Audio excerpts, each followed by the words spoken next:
जयराम महतो और जैसे सांसद विधायक आप लोगों से जो विवाद हो रहा था, अब तो बोल ही दिया, क्या बोला ना, कथनी करनी में फर्क है, बस कुछ नहीं बोलेंगे। इसमें सर 140 करोड़ का जो लगा रहे हैं, आरोप लगा रहे हैं, उसमें सर क्या कहेंगे? अरे कितना लोग आरोप लगाया, चला गया ऊपर चला गया, आरोप लगाना वाला फिर ऊपर जाएंगे। ये एकदम दिल की बात बोले आप विधायक जी।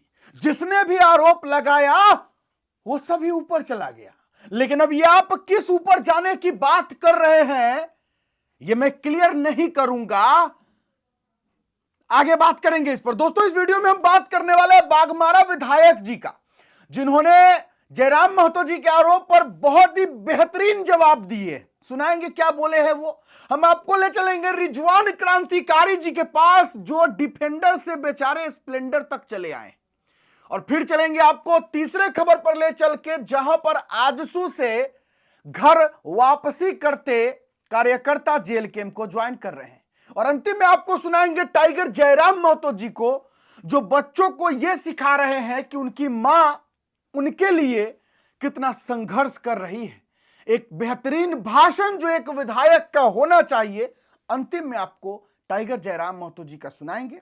शुरू से शुरू करते हैं। सबसे पहले आपको बाघमारा के माननीय विधायक जी को सुनाते हैं, सुनिए।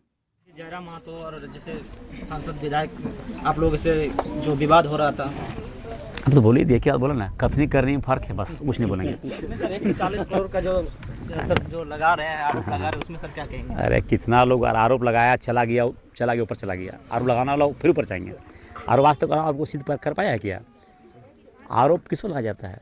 अगर हम 23 से हम लोग जनता सेवा कर रहे हैं, 23 से बढ़ रहे हैं, तो कैसे उसको गलत बोल के, गलत झूठा बोल के उसको आरोप लगाएंगे, बदनाम करने का प्रयास करेंगे, तो उसका मनसा पूरा नहीं होने वाला है। हम लोग श्री राम का भक्त हैं, श्री राम भरोसा किए हुए हैं, कभी कुछ नहीं होने वाला है। लोग आरोप लगाते रहे, हमारा श्री राम जी हमारा आशीर्वाद दिए हुए हैं, हम लोग बेदाग निकलते रहेंगे। जयराम महतो जी कह रहे हैं जय श्री राम, क्या कहेंगे? जनता का सेवा, हमारा पूरा फैमिली हमारा जनता सेवा कर रहा है। जनता चाहेगी, जनता चाह रही है। जनता को क्या कहना चाहेंगे और विपक्ष को क्या कहना चाहेंगे? जनता पर हम पर पूरा भरोसा है, जनता पर भरोसा किए हुए है। हमारा कोर्ट देख सकता है। क्षेत्र में आकर मतलब आंदोलन को सपोर्ट कर रहे हैं, क्या लगता है बाघमारा विधानसभा? सिर्फ पॉकेट गरम करने से लगा हुआ है। अपना एमपी साहब के सामने आगे पीछे घूमने का आदमी नहीं उसको, ठीक है। ये बहुत अच्छा है। जय श्री राम बोलना है और राम जी के नाम पर घोटाला करना है। नहीं, हम नहीं कह रहे हैं। कई सारे नेताओं का काला चिट्ठा देखने को मिलता है, जो कि मुंह पर जो है राम का नाम रखते हैं और पीठ पीछे जो है वो रावण वाला काम करते हैं। अब हम बाघमारा विधायक जी के बारे में नहीं कह रहे हैं, लेकिन जिस तरीके का इनका दिख रहा है, जो आरोप लगाए हैं माननीय टाइगर जयराम महतो जी, उस आधार पर कह रहे हैं। उसके बाद ये कह रहे हैं कि आरोप लगाने वाले ऊपर चले जाते हैं, तो अब पता नहीं कैसे ऊपर चले जाते हैं, ये तो हम नहीं कह सकते हैं। आप लोग अगर समझ रहे हो तो कहिएगा। बाकी जयराम महतो के नाम में ही राम है, तो कौन क्या है नहीं है हम नहीं कहेंगे। आप क्या सोचते हैं कहिएगा। आइए ले चलते हैं रिजवान क्रांतिकारी जी के पास। फर्जी क्रांतिकारी लोग कहते हैं, हम नहीं कहते हैं, लोग कहते हैं। क्या कह रहे हैं, एक बड़ा अच्छा इंटरव्यू आया है, जरा उनका देखा जाए। लेकिन लोग कह रहे हैं कि इतना बलिदान करने के बाद भी कुछ हासिल नहीं हुआ। डिफेंडर पे थे, स्प्लेंडर पर आ गए। मतलब स्थिति ऐसी हो गई कि ना पार्टी में पूछ है, रांची आना पड़ता है तो अपने खर्चे पर रुकना होता है, नेताओं से वक्त मांगने पड़ते हैं, सिक्योरिटी छीन लिए जाते हैं। कौन से दिन देखे थे जयराम के साथ और कहां आके आप मतलब फंस गए हैं? तो इसका आकलन ही नहीं हो पा रहा है। तो किस सिरे से शुरू करें? नहीं, सबसे पहले तो आपके चैनल के तमाम देखने वालों को मेरा जोहार, आपका भी बहुत शुक्रिया। लेकिन आपने कहा कि कहाँ भविष्य देखते हैं, कहाँ के बारे सोचे थे वगैरह वगैरह। मैंने कहा कि झारखंड मुक्ति मोर्चा एक बड़ी पार्टी है आकाश भाई। हाँ। और झारखंड मुक्ति मोर्चा संघर्ष के नाम के लिए जाना जाता है। लोगों का कहना ठीक है, लोग अपने सोच के साथ चलते हैं, सबका सोच भिन्न भिन्न होता है।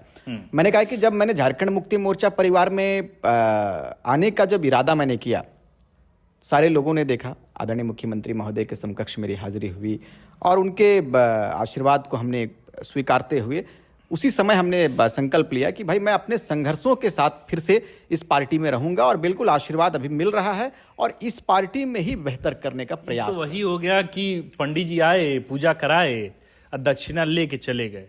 तो दक्षिणा तो आप दे दीजिए, आशीर्वाद मिला कि नहीं मिला? जो आशीर्वाद स्वरूप मिला था, सुरक्षा के जवान दिए गए, वो वापस हो गए।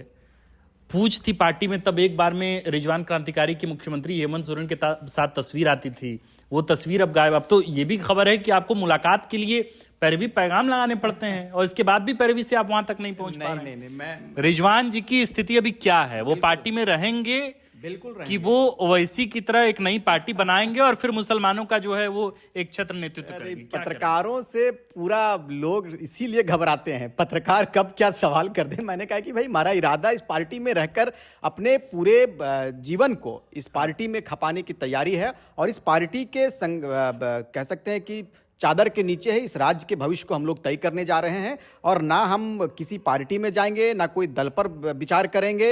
इस पार्टी में है, एक सच्चे सिपाही के रूप में है। रही बात रिजवान क्रांतिकारी का परिचय, मैंने कई एक बार आपके भी चैनल में मैंने कहा है और कई एक मीडिया बंधुओं के चैनल में हमने कहा है कि रिजवान क्रांतिकारी का परिचय रिजवान क्रांतिकारी से, अंगरक्षक से या बॉडीगार्ड से नहीं था। ठीक है, वो सम्मान के लिए दिया गया था, आदरणीय मुख्यमंत्री महोदय को लगा था उस वक्त, अब भी लगेगा, फिर देगा, ये बड़ी बात नहीं है। लेकिन मैं जिस कार्य के लिए आया हूं, झारखंड मुक्ति मोर्चा में रहकर अपने राज्य के भविष्य को और कैसे बेहतर किया जाए, इस राज्य के डेवलपमेंट पर कैसे बात किया जाए, कैसे काम किया जाए, मैं बिल्कुल इस पार्टी में रहकर काम करूंगा। यही बात तो आप जेएलकेएम के मंच से कहते थे, जेबी केएसएस के मंच से, पूरी जिंदगी हमने उछावर कर देंगे, जयराम के साथ कदमताल करेंगे, संघर्ष आगे करेंगे।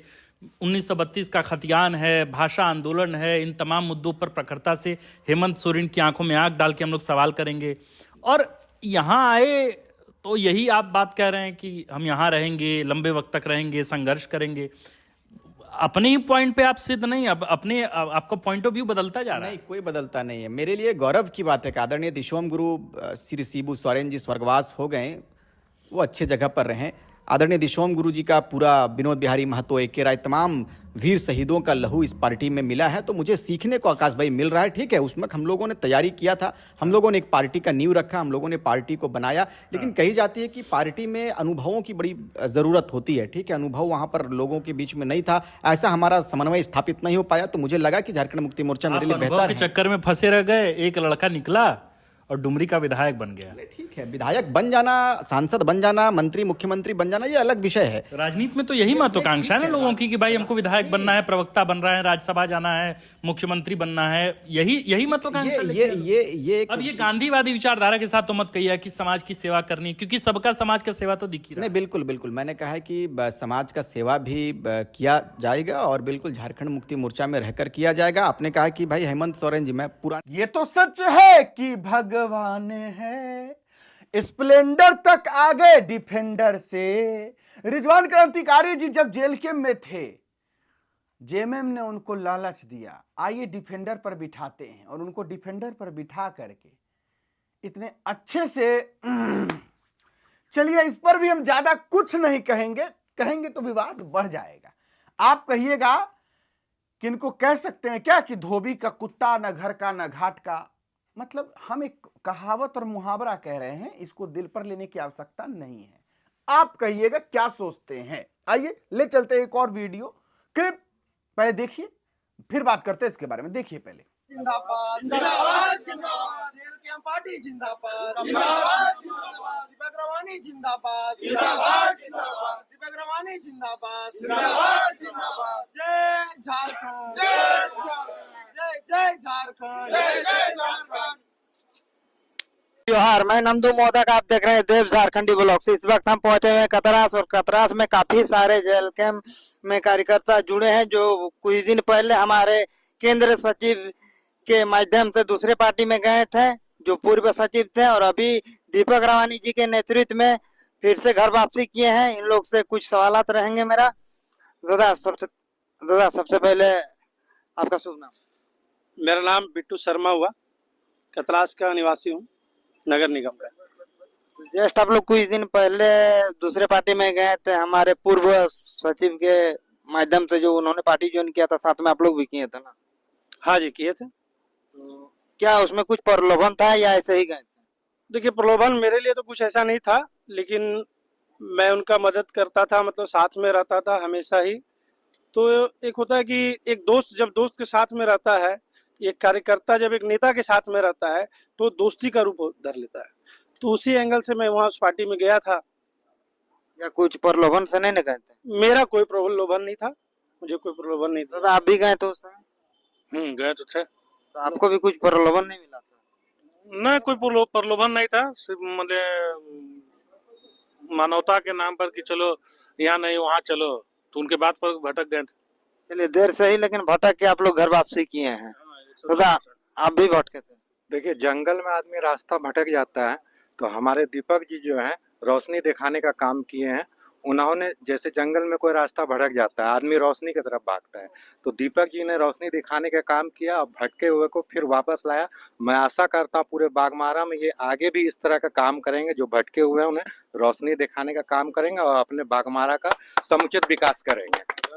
अब आइए उस व्यक्ति से हम रूबरू कराते हैं आपको जिनके नेतृत्व में बागमारा के काफी सारे कार्यकर्ता अभी घर वापसी किए हैं। वो है हमारे दीपक रवानी जी, जो कि बागमारा में लगता है खाली कैची ही कैची नजर आने वाला है। जिस तरह से घर वापसी कराए दीपक जी अपने नेतृत्व में, कैसा लग रहा है दीपक जी आपको? सबसे पहले आपके सभी चैनल के दर्शकों को मेरा धन्यवाद। और आज बहुत ही खुशी का क्षण है। ये क्षण इसीलिए ज्यादा खुशी का है क्योंकि देखिए, लोग बोलते हैं ना कि अपने कुछ टूटे ना, तो कुछ लोग कुछ वादा खिलाफी हो या किसी बातों पे लोग इधर उधर चले गए थे, उन लोगों को आज कहीं ना कहीं एहसास हुआ कि हमारे केंद्र अध्यक्ष का जो विचारधारा है या झारखंड के प्रति जो उनका सोच है, वाकई में उनका जैसा किसी का नहीं हो, चाहे वो नेतृत्व किसी भी पार्टी दल से है, चाहे भाजपा के है, चाहे आजसू के है, चाहे जेएमएम का है, चाहे कांग्रेस का हो। इन्होंने एहसास किया कि जो टाइगर जयराम महतो की विचारधारा है सिर्फ जयराम महतो के ही लोग पूरा कर सकते हैं। और इन्होंने फिर से एक निर्णय लिया कि हमारा जो घर वापसी होना चाहिए। और जब इनसे हमारा बातचीत हुआ तो इनके बातों से लगा कि पहले से ही हमारे साथी जुड़े हुए थे, बाकायदा एक कार्यक्रम हो गया किसी अन्य राजनीतिक दल के, हमारे ही कुछ पार्टी के जो लोग थे इनको कुछ इधर उधर की बातों को लेकर बरगला के पार्टी को ज्वाइन करवा दिया। और इन्होंने एक, जैसा कि आपने बताया, इन्होंने कि कुछ रिश्ता जुड़ गया था आपसी भाई की तरह। मगर एक भाई को समझना चाहिए कि किसी भाई का अगर कहीं दिल ना लगे या अपने स्वार्थ के लिए दूसरे को इस तरह से बलि का बकरा नहीं बनाया जाना चाहिए। मगर दुर्भाग्य है कि इन लोगों को बलि का बकरा बनाया गया था। मगर इन लोगों को ऐसे एहसास हो गया कि हम लोग एक विचारधारा से राजनीति में आए हैं, ना ही किसी के लिए आए हैं। जब इन लोगों को एहसास हुआ तो इन्होंने तय किया कि टाइगर जयराम महतो के नेतृत्व में 2029 में एक बदलाव होने जा रहा है, उसको हाथों को मजबूती करना चाहिए। और वही मजबूती करने के लिए इन्होंने निर्णय लिया कि हमारे जेएलकेएम के साथ ज्वाइन करें। हम लोग ने सर्व स्वागत इन्होंने स्वीकारा और इन लोग को आगे भी हम लोग मजबूती के साथ डटे रहे। मैं इन सब चीजों को इन लोगों के बीच में वादा किया हूँ। और हमेशा कतरास की बात करिए, पूरे बागमारा की, पूरे झारखंड की बात है, टाइगर जयराम महतो के नेतृत्व में हमेशा दीपक रवानी में खड़ा मिलूंगा। कहा जाता है दादा कि आजसू पार्टी एक बड़ा पार्टी है और पैसा वाला पार्टी भी। हमारा जेएलकेएम पार्टी जो जाना जाता है पूरे झारखंड में कि ये चंदा उठा के इलेक्शन लड़ा, लेकिन फिर भी घर वापसी आप करा लिए, बड़ी बात। जी देखिए, ये इसमें तो एक जेएलकेएम का और टाइगर जयराम महतो की विचारधारा की तो बात आ ही जाता हूँ। मैं उसके बावजूद इन लोगों पे गर्व करता हूँ कि जेएलकेएम पार्टी इन लोगों ने 1 रुपया का प्रोत्साहन दे पाया है, ना ही इन लोगों का आज जो कार्यक्रम हुआ है ना 10 रुपया कोई मदद कर पाया है, ना ही भविष्य में भी इन लोगों को पता है कि ना जयराम महतो ना दीपक रवानी हम लोग को कोई 10 रुपया मदद भी नहीं कर पाएगा। मगर इन लोग का कहीं ना कहीं विचारधारा जो मन में जो इन लोग लेके बढ़े थे राजनीति करने के लिए, बीच में भले ही डाइवर्ट हुए, मगर अब इन लोग को समझ में आ गया। और इन लोग को कोई लोभ प्रलोभन से ज्यादा दिन लोग भटका के नहीं रख सकता है। ये लोग सही रास्ते पे आ चुके हैं और मैं तहे दिल से इन लोगों को शुक्रिया अदा करना चाहूंगा कि जिस झारखंड की बदलाव के लिए हम लोग 29 के लिए अग्रसर है, उनमें इन लोग एक कदम से कदम साथ मिलाने के लिए तैयार है। इनके लिए मैं हृदयपूर्वक फिर से दिल से आभार व्यक्त करता हूं। कुछ दिन पहले जेएलकेएम छोड़ करके आजसू में शामिल हुए कार्यकर्ता नेता वापस घर वापसी कर चुके हैं, वापस जेएलकेएम में शामिल हो चुके हैं। चलिए ठीक है, सुबह का भूला अगर शाम को घर आ जाए तो उसे भूला नहीं कहते हैं। घर वापसी हो गई है, स्वागत है, जेएलकेएम में अच्छा से काम करे। आइए अंतिम में ले चलते हैं, टाइगर जयराम महतो जी के बेहतरीन भाषण को सुनाते हैं। सुनने के बाद आप भी कहिएगा कि विधायक हो तो ऐसा क्यों तो मैया और तो ठीक बाबू साहब साथ में अभी जाएंगे, खाना साथ में खाएंगे, सोएंगे अभी साथ में, लेकिन सबसे पहले कौन उठेगी? मैया उठेगी। और उठ के सबसे पहले क्या करती है? सबसे पहले तो झाड़ू पोछा करती है, चूल्हा जलाती है, बर्तन मांजती है, फिर खाना बनाती है। अच्छा एक बात बता, मम्मी लोग सामने जाके पूछो तो क्या उनका सही में अपने लिए वैसा करती है? 4 बजे 5 बजे सुबह उठ जाना अपने लिए नहीं करती है। मम्मी लोग सामने जाके पूछ लो, उनका भी मन करता है कि हम भी मोबाइल चलाएं, हम भी सिनेमा देखें, हम भी अपने सहेलियों से बतियाएं, हम भी अपनी मम्मी से बतियाएं, हम भी कहीं घूम के आए, हम भी मॉर्निंग वॉक करके आए। लेकिन वो किसके लिए करती है? आपके लिए करती है। क्यों करती है ना? वो भी संकल्प को ली है, उन्होंने भी एक कसम लिया है, प्रण लिया है कि हम भले आज झाड़ू पोछा करते हैं 4 बजे उठ के, हम भले बर्तन मांजते हैं 4 बजे सुबह उठ के, लेकिन मेरी बेटी या मेरा बेटा जब भविष्य में उठेगा तो 4 बजे उठने का धड़पड़ी नहीं होगा, वो आराम से 8 बजे उठेगा। झाड़ू पोछा नहीं, किसी ऑफिस में कलम पकड़ कर बैठ के नौकरी करेगा, काम करेगा, इस राज्य को चलाएगा, इस देश को चलाएगा। यही आपकी माँ का सपना है। पूछिए है कि नहीं? पूछिए, नहीं तो बोलिएगा विधायक जी आप बोल रहे हैं। पूछिए, माँ लोग बैठी है, ए मैया साहब तोहनी की चाह बेटियन की अखियो वह कमा करते जा कमा तोहनी कर रहा की नहीं ना? देख लो। अब सवाल है कि ऐसा नहीं कि तुम्हारी माँ का सपना नहीं था, उनके भी सपने थे, लेकिन कभी कभी होता है ना, परिस्थितियां सपने को तोड़ देती है। घर की स्थितियां, समाज की स्थितियां, आर्थिक स्थितियां कभी कभी हमारे सपनों को तोड़ देती है। तो शायद आपके माता पिता ने जो सपना देखा था अपने समय में, जब वो जवान थे या फिर जब वो स्कूल जाने वाले बच्चे थे, उस समय उन्होंने जो सपना शायद देखा था वो सपना पूरा नहीं कर पाए। लेकिन इसका मतलब ये नहीं कि उनके सपने खत्म हो गए हैं। वो सपना जो उन्होंने अपनी आंखों से देखा था, अब वो चाह रहे हैं आपकी आंखों से पूरा होते हुए देखना। अभी आप पे डिपेंड करता है कि यानी अब आपका सपना केवल आपका नहीं है। जैसे बहुत सारे लोग कहते हैं ना, मेरी जिंदगी मेरा चॉइस है। ये सही बात है? बताइए तो। अगर आपका बापूजी बोले कि मेरी लाइफ मेरा चॉइस है, हम तुम्हारे लिए 1 रुपया नहीं कमाएंगे, तो क्या करिएगा? अगर जैसे आजकल के बच्चे जो थोड़ा सा ये बोलने लगे हैं मेरी लाइफ मेरी चॉइस, मेरी प्राइवेसी, मेरा लाइफ, हम अपनी जिंदगी को जिएंगे, तो आपके पापा भी बोलने लगे, आपकी मम्मी भी बोलने लगे मेरा जिंदगी मेरा चॉइस, तुम जाओ बेटा समझो, तो क्या होगा? इसलिए आपकी जिंदगी आपका चॉइस नहीं, आपकी जिंदगी में बहुत सारे लोगों की उम्मीदें हैं, बहुत सारे लोगों के टूटे बिखरे सपने हैं आपकी जिंदगी के साथ। उम्मीदें हैं, आपकी जिंदगी केवल जिंदगी नहीं है, किसी की उम्मीदें हैं, टूटी हुई उम्मीदें हैं जिनको आपको पूरा करना है। ये जिंदगी महज केवल आपकी नहीं है। आप जो सुबह अपनी पीठ पर जो स्कूल का बैग लेकर आते हैं, जिसमें कितना वजन होता है? तो 1-2 किलो का होगा। कुछ किताबें होंगे, इंस्ट्रूमेंट का बॉक्स होगा, टिफिन का बॉक्स होगा, कुछ पेंसिल होंगे, रबर होंगे, कटर होंगे, इतना ही वजन है ना?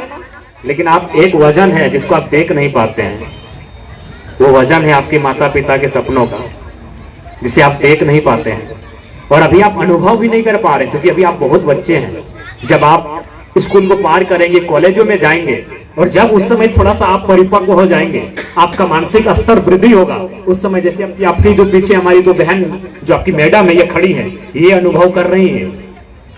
आपके पीछे जो आपकी डिप्टी प्रिंसिपल मैडम है वो अनुभव कर रही है। आपके जो बेंच में हेडमास्टर साहब बैठे हैं वो अनुभव कर रहे हैं। बच्चों, आप अनुभव नहीं कर रहे हैं, क्योंकि आपको अभी 2-4 साल लगेगा उसको अनुभव करने में। आप देख भी नहीं पा रहे, उसको तो देख कोई नहीं पाएगा, लेकिन अनुभव करेगा। तो इसलिए आप जो बैग लेकर चलते हैं घर से ना, जिसमें 1 किलो 2 किलो की जो किताबें होती हैं, मैथ की किताब, साइंस की किताब, सोशल साइंस की किताब, कंप्यूटर की किताब, वो 1 किलो का वजन आपको दिखता है, उसको आप महसूस करते हैं अपनी पीठ पर, लेकिन उससे ज्यादा जो वजन होता है वो आपके माता पिता के सपनों का वजन होता है। ये तो बात सही है कि बच्चों को अच्छे भविष्य के लिए संघर्ष अगर कोई करता है तो वो मां बाप ही होते हैं। टाइगर जयराम महतो जिस तरीके से बच्चों को समझा रहे हैं, आप क्या सोचते हैं कमेंट बॉक्स में जरूर लिखिएगा। फिलहाल अभी के लिए इतना ही है, इजाजत दीजिए मुझे। मेरा नाम बिट्टू सिंह है, आप इस वीडियो को मिस्टर बिट्टू पर देख रहे होंगे। जोहार, जय हिंद।